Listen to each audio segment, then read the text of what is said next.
So we've got our first ever look at some brand new Black Panther gameplay. It's not brand new, I don't know why I'm saying that, it's the first ever bit of gameplay we're seeing. So I want you guys to get in the comment section below right now and rate your hype for this DLC out of 10. But let me just say, it's August the 17th, that's when this DLC is going to be releasing, and we will get our deep dive video literally a day before. Alright, so the war table for Wakanda will premiere on August the 16th, which instantly is super different than usual.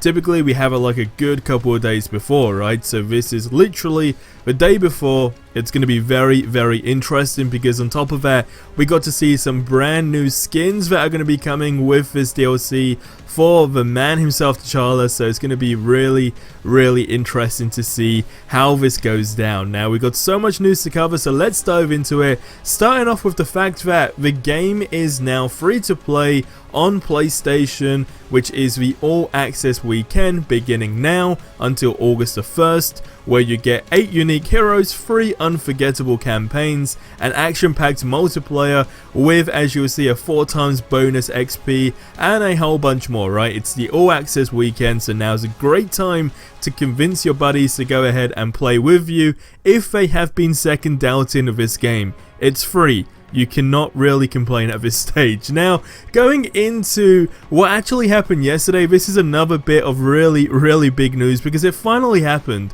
We got the MCU Thor skin and it looks absolutely incredible. Now, I know what you're thinking, so I'm going to go ahead and clear it up, right? Because a lot of people were saying, what is going on with the Stormbreaker? Why is it not there? Etc, etc.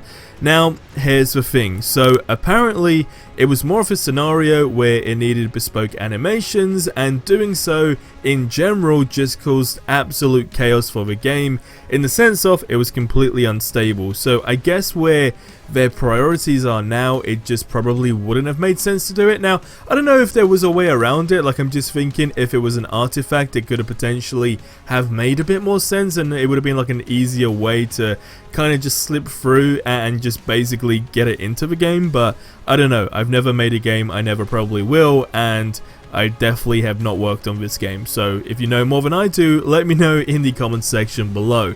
But really going, I guess, deep into what we've seen, right, with the Black Panther gameplay. So not only do you see the takedown, which looks absolutely phenomenal, you'll see some screenshots as well. It says more epic outfits from the comics and the movies. And it's like you see things like this and you're just like, wow, this looks actually really, really incredible. Like, it's one of those situations where, okay, sure, some of the costumes are going to require an additional fee. We're kind of used to that stuff already.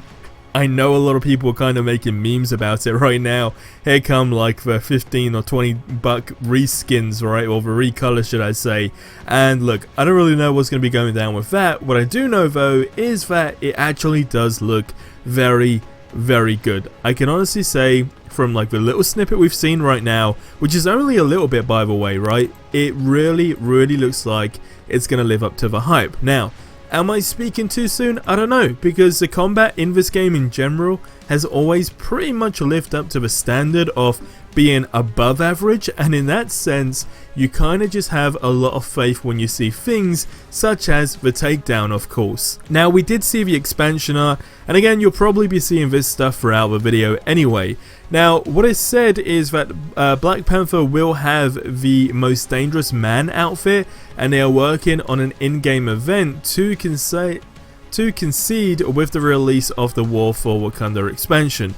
Now, we know when it comes down to like these in-game events, it's kind of been a scenario where pretty much they've always wanted to go ahead and attempt to do so. So what it actually says is one of Black Panther's many outfits is the most dangerous man outfit, and it has a noir feel to it, and it is inspired by the time Casper Cole briefly took on Black Panther.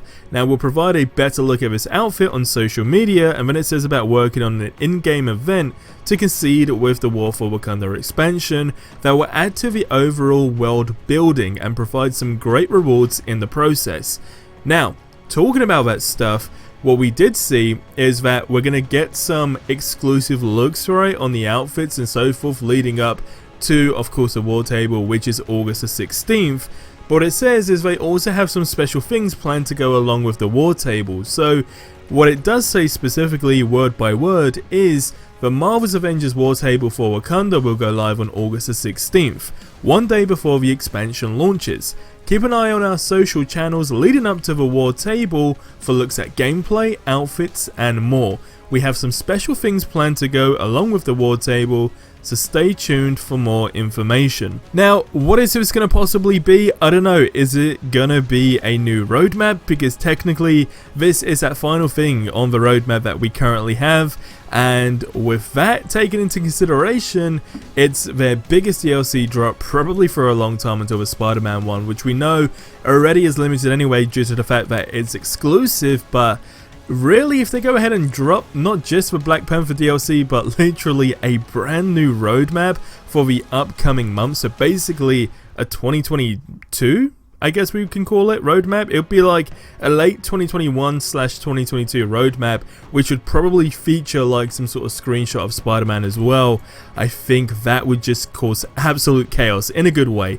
Now, what we did see, of course, is the new HQ, right? Like, we know this is going to be our new base, and you can see the characters as well. And again, it does just look incredible. So, where do we stand from where we had the assumption about this DLC, where randomly they've just gone ahead and like spilt the beans, I guess you could say. One thing I do want to say, we did pretty much anticipate that it was going to be this month, we're going to see something, but it's the first time we've seen some in-action gameplay. That wasn't the thing I was worrying for, because I knew the gameplay would actually, like I said, live up to that standard because they've been doing really well. It's just about seeing more. So far the takedowns look incredible. The spear as well, when it comes down to gameplay, that just looks absolutely phenomenal. It's literally just a situation of seeing more. But also, I mean, we're basically at the end of July, so we don't have long at all until this DLC.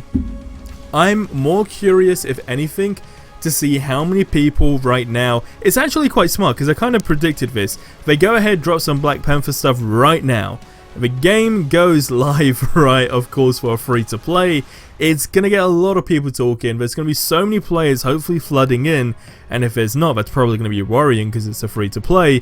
But now the fact that you can play multiple of the same heroes as well, it's like the absolute core basic foundations that we always wanted since the beginning is now a reality, and that alone really puts this game in a good solid position to potentially come back with the ultimate redemption, I guess you could say, right, where nobody trash talks it anymore because it actually finally happened. Even if it's a year later almost, it finally became the game that we wanted last year. I don't know, let me know how you guys feel about that in the comments below. That's going to wrap up this video here. I'll see you in the next one. Till then, have yourselves a ridiculously amazing day, and adios amigos.